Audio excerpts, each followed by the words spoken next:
Estas são as razões que me levaram a vetar integralmente o projeto em apreço, os quais ora submeto à elevada apreciação dos excelentíssimos edis dessa Câmara Municipal. Atenciosamente, Rubens Merguizo Filho, Prefeito Municipal.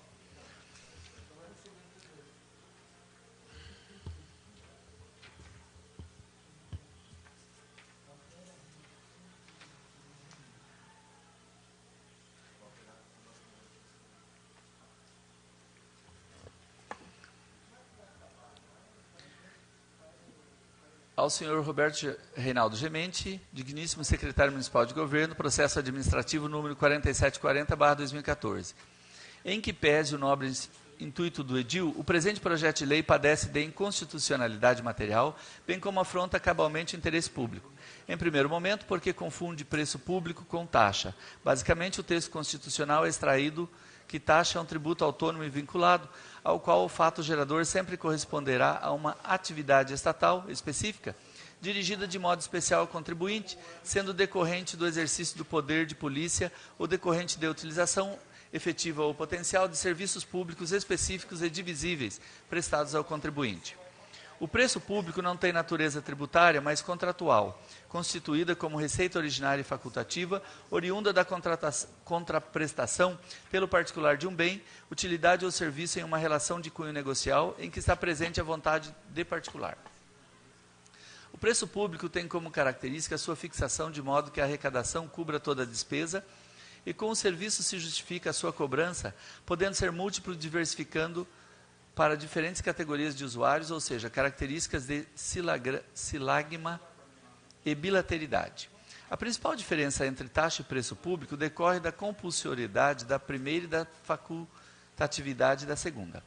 No caso em apreço, a cobrança do preço público, instituído pelo projeto de lei, é compulsória, pois o valor será devido pelo proprietário do poste, para utilização de espaço em solo urbano, não existindo qualquer hipótese de faculdade do particular em utilizar ou não o local determinado, constituindo-se em verdadeiro tributo com roupagem de tarifa. Ademais, cumpre salientar um grave equívoco cometido pelo legislador, pois os postes, assim como as calçadas e as ruas, são bens públicos. Assim, não tem a mínima possibilidade do particular ter propriedade sobre o bem público. Para arrematar, preço público ou taxa, a receita proveniente de sua arrecadação serve para remunerar o serviço público posto à disposição do particular. Assim, não existe a possibilidade, como previsto no artigo 6º, de dar destinação diferente aos valores arrecadados pelo município. Ainda que fosse possível a cobrança de valores pelo uso de espaço público, caracterizando-se como uma verdadeira locação de bens públicos, o Supremo Tribunal Federal, na sistemática da repercussão geral, nos autos do RE 58.1947, já decidiu, abre aspas, sobre a impossibilidade de cobrança de taxa, espécie de tributo, pelos municípios em razão do uso do espaço público municipal. Em 2010, por exemplo, a ministra Carmen Lúcia reverteu uma decisão do Tribunal de Justiça de São Paulo, que havia liberado a Prefeitura da capital paulista a cobrar uma empresa de TV a cabo pelo uso do subsolo e espaço aéreo.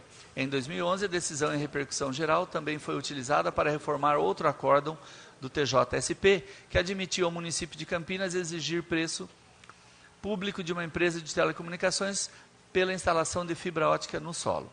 Concluindo, o presente projeto de lei fere o artigo 159, parágrafo único e artigo 160, inciso 2 da Constituição do Estado de São Paulo. Por todo exposto, sem embargo de entendimento contrário, opino pelo veto do presente projeto de lei ante a sua evidente e insanável inconstitucionalidade material. A vossa consideração, Mairink, 1 de agosto de 2014, Gessé Romero Almeida, diretor do Departamento Jurídico.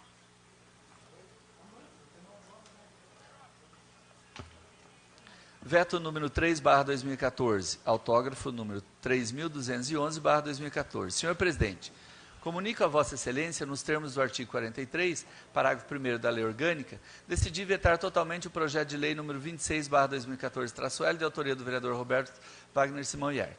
Em consonância com a cópia do parecer anexo, que adoto como razões de veto e que passa a fazer parte dessa mensagem, ouvida a Secretaria Municipal de Assuntos Jurídicos, a pasta se manifestou contrária à sanção em virtude da inconstitucionalidade formal, pelo vício de iniciativa do presente projeto de lei e por inconstitucionalidade material, por afrontar o artigo 25 da Constituição do Estado de São Paulo. Essas são as razões que me levaram a vetar integralmente o projeto em apreço, os quais ora submeto à elevada apreciação dos excelentíssimos edis dessa Câmara Municipal. Atenciosamente, Rubens Merguizo Filho, Prefeito Municipal. Processo administrativo, número 4.732/2014. Vistos. Em que pese o nobre intuito do edil, o presente projeto de lei padece do vício de inconstitucionalidade formal. Dito ato formativo cria programa e, em consequência desse, obrigações para a administração municipal, fixando-lhe condutas. Nesse sentido, considerada a iniciativa parlamentar que culminou na edição do ato normativo em análise, é visível que o Poder Legislativo Municipal invadiu a esfera de atribuições do chefe do Poder Executivo. Ao Poder Legislativo cabe a função de editar atos normativos de caráter geral e abstrato. Ao Executivo cabe o exercício da função de gestão administrativa, que envolve atos de planejamento, direção, organização e execução. Atos que, na prática, representam invasão da esfera executiva pelo legislador, podem ser invalidados em sede de controle concentrado de normas, na medida em que representam quebra do equilíbrio assentado nos artigos 5º, 37 e 14 da Constituição do Estado de São Paulo, aplicáveis aos municípios por força de seu artigo 144. Desta arte, quanto ao pretexto de legislar, o Poder Legislativo administra, editando leis de efeitos concretos, ou que equivalem, na prática, a verdadeiros atos de administração, viola a harmonia e independência que deve existir entre os poderes. Essa é exatamente a hipótese verificada nos autos, provenientes do Egrégio Tribunal de Justiça do Estado de São Paulo. Segue em anexo o auto do Tribunal de Justiça do Estado de São Paulo, com suas considerações. O vício de iniciativa conduz à declaração de inconstitucionalidade da lei, que não se convalida com a sanção ou a promulgação de quem deveria ter apresentado o projeto. É da jurisprudência que, abre aspas, o Executivo não pode renunciar prerrogativas institucionais inerentes às suas funções, como não pode delegá-las ou aquecer em que o Legislativo as exerça. De outro giro, impõe-se observar que a implantação desse programa traz ônus ao erário.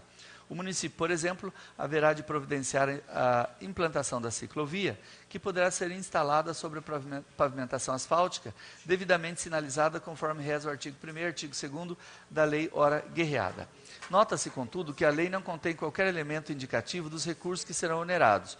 Em casos similares, o Egrégio Tribunal de Justiça tem reconhecido a inconstitucionalidade de leis desta estirpe por violação ao artigo 25 da Constituição Estadual, em razão da ausência de indicação de recursos disponíveis para fazer frente às despesas criadas. Por todo exposto, sem embargo de entendimento contrário, opino pelo veto do presente projeto de lei ante a sua evidente e insanável inconstitucionalidade formal. A vossa consideração, Mairim, 1 de agosto de 2014, Gessé Romero Almeida, diretor do Departamento Jurídico. Recebimento de veto número 4/2014, referente ao autógrafo número 3.212/2014. Senhor Presidente, comunica a Vossa Excelência que, nos termos do artigo 43, parágrafo 1º da Lei Orgânica Municipal, decidi vetar totalmente o projeto de lei número 27/2014-L, de autoria do vereador Roberto Wagner Simão Yerck. Em consonância com a cópia do parecer anexo, que adoto como razões de veto e que passa a fazer parte dessa mensagem, ouvida a Secretaria Municipal de Assuntos Jurídicos, a pasta se manifestou contrária à sanção em virtude da inconstitucionalidade formal, pelo vício de iniciativa do presente projeto de lei e por inconstitucionalidade material, por afrontar o artigo 25 da Constituição do Estado de São Paulo. Estas são as razões que me levaram a vetar integralmente o projeto em apreço, as quais ora submeto à elevada apreciação dos excelentíssimos edis dessa Câmara Municipal. Atenciosamente, Rubens Merguizo Filho, Prefeito Municipal. Processo administrativo número 4.730/2014. Vistos. Em que pese o nobre intuito do edil, o presente projeto de lei padece do vício de inconstitucionalidade formal. Dito ato normativo cria programa, em consequência dele, obrigações para a administração municipal, fixando-lhe condutas. Nesse sentido, considera a iniciativa parlamentar, que culminou na edição do ato normativo em análise, é visível que o Poder Legislativo Municipal invadiu a esfera de atribuições do chefe do Poder Executivo. Ao Poder Legislativo, cabe a função de editar atos normativos de caráter geral e abstrato. Ao Executivo, cabe o exercício da função de gestão administrativa, que envolve atos de planejamento, direção, organização e execução. Atos que, na prática, representam invasão de esfera executiva pelo legislador podem ser invalidados em sede de controle concentrado de normas, na medida em que representam quebra do equilíbrio assentado nos artigos 5º, 37, 47, 2 e 14 da Constituição do Estado de São Paulo, aplicáveis aos municípios por força de seu artigo 144. Comenta o artigo 144 desta arte: quando, a pretexto de legislar, o Poder Legislativo administra, editando leis de efeitos concretos ou que equivalem na prática a verdadeiros atos de administração, viola a harmonia e independência que deve existir entre os poderes. Essa é exatamente a hipótese verificada nos autos. Corroborando intu totum com a ilação explanada, aresto proveniente do Egrégio Tribunal de Justiça do Estado de São Paulo. E nesta, comenta então o texto do Egrégio Tribunal da Justiça do Estado de São Paulo. O vício de iniciativa conduz à declaração de inconstitucionalidade da lei, que não se convalida com a sanção ou a promulgação de quem deveria ter apresentado o projeto. É da jurisprudência que o Executivo não pode renunciar a prerrogativas inconstitucionais inerentes às suas funções, como não pode delegá-las ou aquecer em que o Legislativo as exerça. Outro giro, impõe-se observar que a implantação do programa traz ônus ao erário. O município, por exemplo, haverá de premiar os alunos autores dos 3 melhores projetos selecionados por uma comissão julgadora, além de professores e diretores de escolas da rede municipal de ensino. Nota-se, contudo, que a lei não contém qualquer elemento indicativo dos recursos que serão onerados.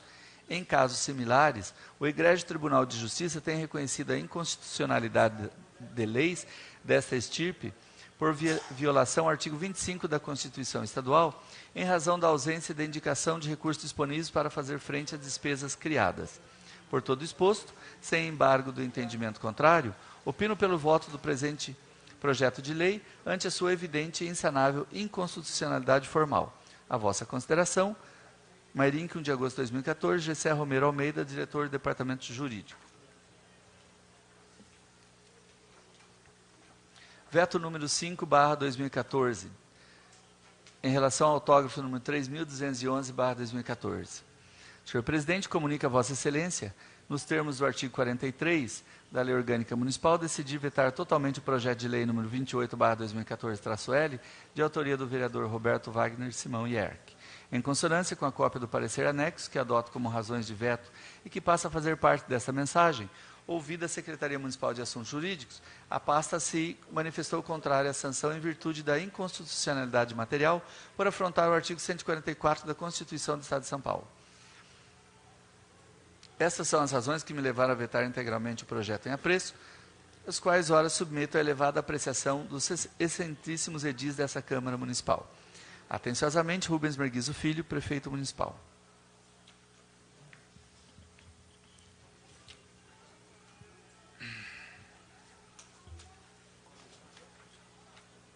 Esse é o 28.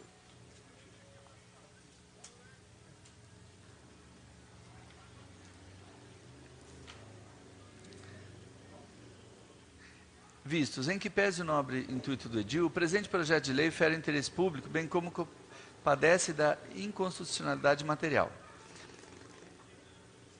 Em pesquisa na internet, constatei que o Museu de Artes Sacras Dom Ernesto pertence ao município de São Roque. Portanto, não pode o legislador desta urbe incluir o museu no roteiro turístico de Mairinque, assim como instituir qualquer projeto sobre ele. Neste ponto, afronta o artigo 144 da Constituição do Estado de São Paulo. Por todo exposto, sem embargo do entendimento contrário, opino pelo veto do presente projeto de lei, ante a sua evidente e insanável inconstitucionalidade material. A vossa consideração, Gessé Romero Almeida, 1 de agosto de 2014.